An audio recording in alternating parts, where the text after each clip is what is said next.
नमस्कार। आप सुन रहे हैं द बॉलीवुड रेडियो और मैं हूं आपके साथ आकाश। दोस्तों, आज के इस पॉडकास्ट में बात राजेश खन्ना की, लेकिन आज के इस पॉडकास्ट में हम आपको राजेश खन्ना का साल 2008 में दिया गया वो इंटरव्यू सुनाएंगे जिसमें काका अपने बीते दिनों के साथ साथ आने वाले दिनों की बात भी कर रहे हैं। एक ऐसा इंटरव्यू जिसमें राजेश खन्ना अपनी जो उनकी पॉलिटिकल लाइफ थी, राजनीतिक जीवन में क्या वो महत्वाकांक्षा रखते हैं, उसका भी उन्होंने जिक्र किया और अपने आने वाली फिल्मों का भी उन्होंने इस इंटरव्यू में जिक्र किया है। सुनिए। फिर से कम बैक हो रहा है। Welcome to our program. सबसे पहले तो जानना चाहेंगे कि इतने दिनों बाद जो कम बैक हो रहा है इसके पीछे की वजह। Thank you very much. मैं सबसे पहले तो अपने व्यूअर्स को और अपने देखने वाले और सुनने वालों को मेरा बहुत बहुत प्यार और नमस्कार। अब ये है कि भाई मैंने 170 फिल्मों में काम किया आज तक और तरह तरह के रोल किए और लोगों ने बहुत प्यार दिया, अपने दिलों में कहीं ना कहीं किसी कोने में कोई जगह दी। और चाहे वो हिंदू हो, मुसलमान हो, सिख हो, ईसाई हो,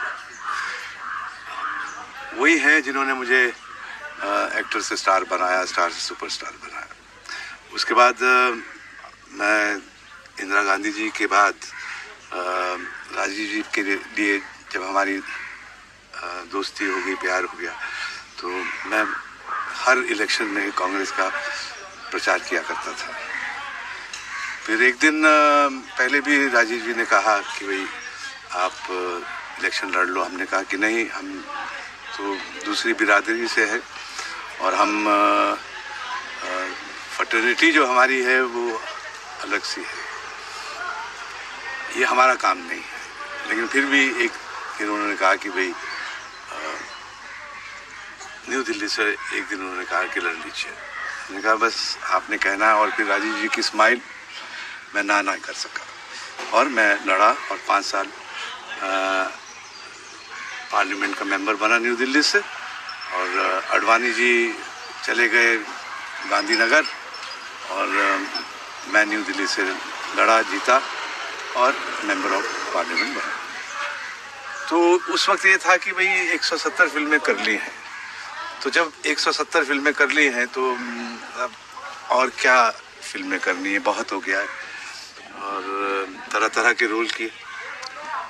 उसके बाद ये हुआ कि भाई जब दूसरा इलेक्शन आया, तीसरा इलेक्शन आया, तो मुझे मेरे हाई कमांड ने कहा कि आप लोकसभा लड़ लीजिए। मैंने कहा नहीं, लोकसभा मैं नहीं लड़ना चाहूँगा, क्योंकि Lok Sabha is not our cup of tea. तो हाँ, अगर आप मुझे चाहते हैं कि मैं देश की खिदमत में अगर किसी काम आ सकता हूँ राज्यसभा में, तो I am more than happy to be there, because I have to serve the Congress. मुझे कुर्सी या किसी ओहदे से कोई फ़र्क नहीं पड़ता, क्योंकि जो कुर्सी और ओहदा लोगों ने, जनता ने प्यार दिया, वो कोई पार्टी नहीं दे सकती। और पार्टी के लिए काम करना ये मेरा एक सौभाग्य है, मेरा एक प्यार है, इसलिए मैं कर रहा हूँ, क्योंकि मुझे अच्छा लगता है, मुझे प्यारा लगता है, मैं दिल से करता हूँ कि भाई अगर छोटा मोटा काम भी मैं किसी के काम आ सकूँ, छोटे मोटे काम करके, तो मुझे बेहद खुशी हुई। उसके बाद फिर प्रोड्यूसर आ गए, डायरेक्टर आ गए, लोगों ने अलग अलग तरीके के रोल लिखने शुरू किए। अब मेरे पास 8 फिल्में हैं, जिसमें से 4 फिल्में कंप्लीट हो चुकी हैं और चारों में से एक के बाद एक लगेगी। 3 तो इमीडिएटली लग रही हैं। एक है वफा, जो कल लगेगी 18 तारीख, और एक है उसके बाद आएगा काश तुम काश हमारे होते। उसके बाद आएगा हेलो कॉल। तो ये तो 3 इमीडिएट रिलीज पर है। तो मैं यही बस ऊपर वाले से प्रार्थना करता हूँ कि वो इन फिल्मों को देखें, पसंद करें और मुझे उतना ही प्यार दें। अगर उतना ना प्यार दे सकें जो पहले देते थे जब उन्होंने मुझे सुपरस्टार बनाया, तो अगर 100% प्यार देते थे तो मैं तो कहूँगा कि मैं 50% में भी खुश हूँ। अच्छा, वो प्यार जो मिलता था राजेश जी आपको, वो प्यार ही एक अजीब प्यार होता था। लड़कियां खून से खत लिख के भेजती थी आपको, आपकी गाड़ियां जब गुजरती थी तो बस आपकी गाड़ी ही कोई चूम ले कोई तो बहुत बड़ी बात होती है। कैसा लगता था? ये सब चीज़ें मैं अपनी माँ से भी पूछा करता था। तो मेरी माँ ने एक दिन मुझे कहने लगा कि भाई तुम पिछले जन्म में कुछ लगता है कुछ बहुत ज़्यादा ही रोमांटिक हुआ होगे। मैंने क्यों? बोले पैदाशी आपका अंदाज जो है आशिकाना है।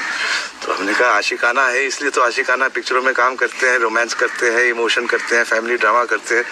और हम तो एक्शन हीरो तो रहे नहीं और ना कभी रहने का शौक भी था। हम तो इमोशन करते रहे, फैमिली ड्रामा करते रहे, रोमांस करते रहे।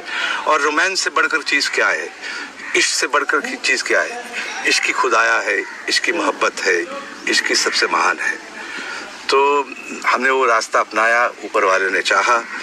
तो अब तो क्या है कि भाई पहले 5 डे टेस्ट होता था, फिर आ गया 1 डे, फिर आ गया 50 ओवर्स, फिर आ गया 2020। तो अभी समझ लीजिए 2020 का मैच है। लेकिन इसके बाद एक चीज़ और भी है, आपने ज़िंदगी के दोनों रुख देखे हुए हैं, तस्वीर सिक्के के दोनों पहलू से आप जो हैं वो जागरूक हैं। ड्राइंग रूम में गुलदस्ते इतने हो जाया करते थे कि एक फूल तक रखने की जगह नहीं होती थी। फिर अचानक आपने एक दिन स्टेटमेंट दिया, 1 डे रोजेस स्टॉप कमिंग। ऐसा नहीं है, क्योंकि उस वक्त फिर उसके बाद फिल्में जब छोड़ दी तो वो क्या, जब फिल्में देखते थे उनको अच्छी लगती थी तो वो फूल भेजा करते थे। तो जब फिल्मों में ही काम करना बंद कर दिया तो फिर फूलों का क्या काम है। और फूल वैसे भी नाजुक होते हैं और कहते हैं ना कि फूल आहिस्ता फेंको फूल नाजुक होते हैं। तो अगर ये फूल गुलाब का है तो इतना खूबसूरत क्यों है, लेकिन साथ में कांटे भी है। लेकिन हालांकि ये चीज़ पता है, सवाल जो मैं आपसे पूछने जा रहा हूँ इसका जवाब शायद आप बहुत स्ट्रेट फॉरवर्ड अंदाज से दे दें, शायद आप ना दें। लोगों का कहना है राजेश खन्ना अगर जमे रहते तो अमिताभ बच्चन सुपरस्टार ना हो पाते। खैर, जो जिसकी किस्मत है और जो जिसका काम है ये तो ऊपर वाले की मर्जी होती है, डेस्टिनी है आपकी। और मैं तो ये चाहूँगा कि भाई जब उन्होंने आनंद में मेरे साथ शुरू किया और आज इस मुकाम पे पहुँचे, मैं तो बहुत ही उनको मुबारकबाद दूंगा। और I will be very happy और I will be envying him कि इस मुकाम पर पहुंचना और ये कामयाबी हासिल करना, ये बहुत गर्व की बात है। उन्हीं के लिए नहीं, हम लोगों के लिए भी, इंडस्ट्री के लिए भी और जनता के लिए भी। आनंद में उन्होंने आपके साथ काम किया या काम सीखा आपसे? काम कोई किसी से सीखता नहीं है, काम तो किया जाता है। और काम ना छोटा होता है ना बड़ा होता है, काम तो अच्छा होता है या बुरा होता है।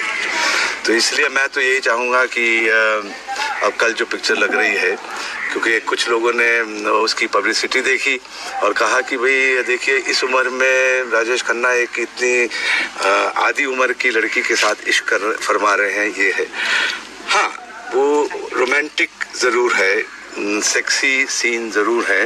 मैं तो ये कहूँगा कि वो बॉलीवुड नहीं हॉलीवुड के सीन है, लेकिन उस सीन के बाद आप जब देखेंगे उसके पीछे जो उसका बैकग्राउंड है, मुझे यकीन से कहना पड़ेगा और मैं दावे से कह सकता हूँ कि लोगों की आंखों में आंसू आएंगे, क्योंकि उसके पीछे एक कहानी है, ऐसा क्यों होता रहा। तो ये फोटो देखने से कि भाई राजेश खन्ना एक इतनी यंग सी लड़की के साथ इश्क फरमा रहे हैं। खैर, इश्क तो हम किसी से भी फरमा सकते हैं, क्योंकि इश्क का कोई उम्र से ताल्लुक नहीं होता, दिल से होता है। दिल जवां हो तो इश्क कहीं भी हो सकता है। इश्क तो आप पहाड़ के साथ भी कर सकते हैं, पानी के साथ भी, नदियों के साथ भी, इंसान के साथ भी, किसी एक पत्थर के साथ भी कर सकते हैं, वो बात नहीं है। लेकिन उस कहानी में कोई मतलब है, इसलिए जब लोग पिक्चर देखेंगे तो लोगों को पता चलेगा कि ये जो इतने हॉलीवुड हॉट सीन्स हैं, ये क्यों राजेश खन्ना ने इस उम्र में आके किए, क्योंकि वो उस स्टोरी की डिमांड रही है। और मैं अपने सुनने वाले और देखने वालों को सलाम भेजता हूँ और ये उम्मीद रखता हूँ कि मेरे आने वाली ये जो 4 पिक्चरें हैं, जो एक तो कल लग रही है, कि वो देखें, पसंद करें। बहुत बहुत धन्यवाद, शुक्रिया। तो सुना आपने राजेश खन्ना अपने इस इंटरव्यू में किस तरीके से अपनी फिल्मों के बारे में बात करते हुए और वफा का वो जिक्र कर रहे थे जो कि साल 2008 में रिलीज़ हुई थी, और उससे ठीक एक दिन पहले का ये इंटरव्यू, और उसके बाद उनके कुछ और फिल्में, और हॉलीवुड से तुलना करते हुए राजेश खन्ना इन फिल्मों की नज़र आते हैं। हालांकि दुर्भाग्य से बॉक्स ऑफिस पर ये फिल्में नहीं चलीं। राजेश खन्ना जो सुपर स्टारडम के दौर को एक बार फिर से जीने की चाहत लिए हुए थे, वो उन्हें आखिरी दम तक नसीब नहीं हो पाया। सुनते रहिए द बॉलीवुड रेडियो, सुनता है सारा इंडिया।